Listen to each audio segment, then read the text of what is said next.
Welcome to Is Coronaphobia?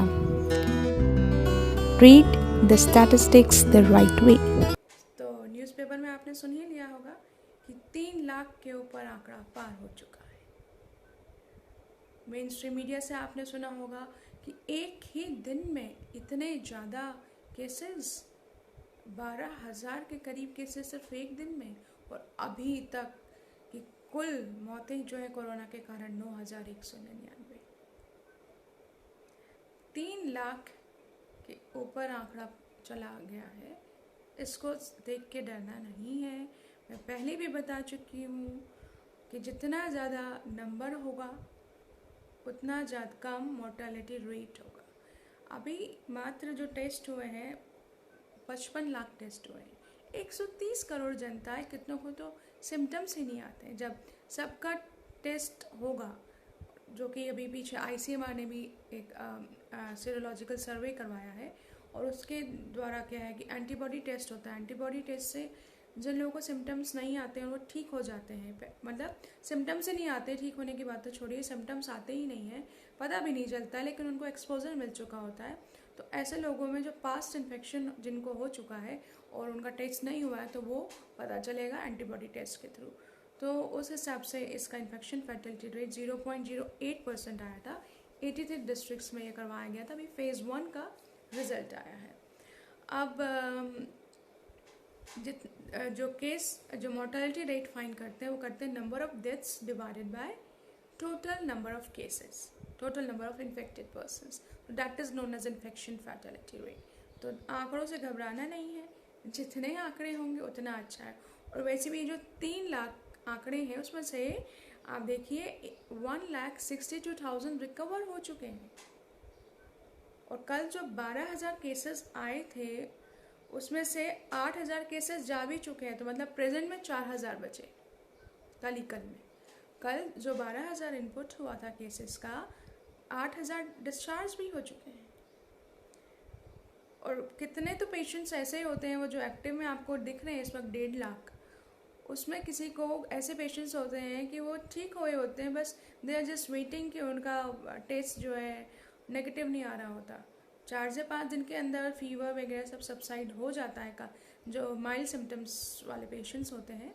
But वो आपको recover तब नज़र आएंगे, सिम्टम्स से नहीं, टेस्ट से, जब उनका टेस्ट नेगेटिव आ जाएगा। तो आपको पता है कि कनिका कपूर की भी जो टेस्ट रिपोर्ट थी वो 5 बार जाकर के फिर नेगेटिव आई थी। तो इसीलिए, और जो पेशेंट्स हैं वो रिकवर भी हो जा रहे हैं बिना ट्रीटमेंट के। इसलिए बढ़ते हुए आंकड़े देख के डरना नहीं है। 3 लाख के ऊपर आंकड़ा अगर पार हुआ है तो उसमें आप ये देखिए कि 1,62,000 ठीक हो चुके हैं।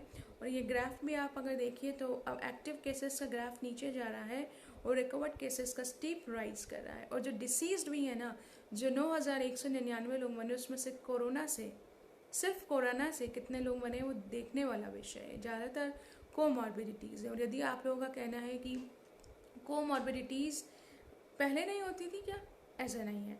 कुछ लोग कहते हैं, बड़ा अजीब सा उनका सवाल होता है कि इससे लाइफ स्पैन कम हो गया। जो ऑलरेडी डिजीज्ड है ना, जो जिनको एग्जिस्टिंग प्री हेल्थ कंडीशंस हैं, उन लोगों का लाइफ स्पैन कम हो गया, वो अब मरने लग गए हैं कोविड की वजह से। तो क्या पहले लोग नहीं मरते थे? पहले हार्ट डिजीज से कोई नहीं मरता था क्या? पहले रीनल फेलियर से कोई नहीं कर मरता था क्या? केवल बुखार से, जिसको हम बोलते हैं पायरेक्सिया ऑफ अननोन ओरिजिन, उससे कोई नहीं मरता था क्या? डायबिटीज़ से कोई नहीं मरता था? मैंने आंकड़े पिछली वीडियोस में आपको दिखाई दिए हैं, वो आप देख लीजिएगा। आगे भी इस वीडियो में भी चाहेंगे तो मैं दिखा दूँगी। और खुद भी आप मेडिकल सर्टिफिकेशन ऑफ डेथ्स के आंकड़े जो हैं देख सकते हैं। 2017 तक के जो है अवेलेबल हैं।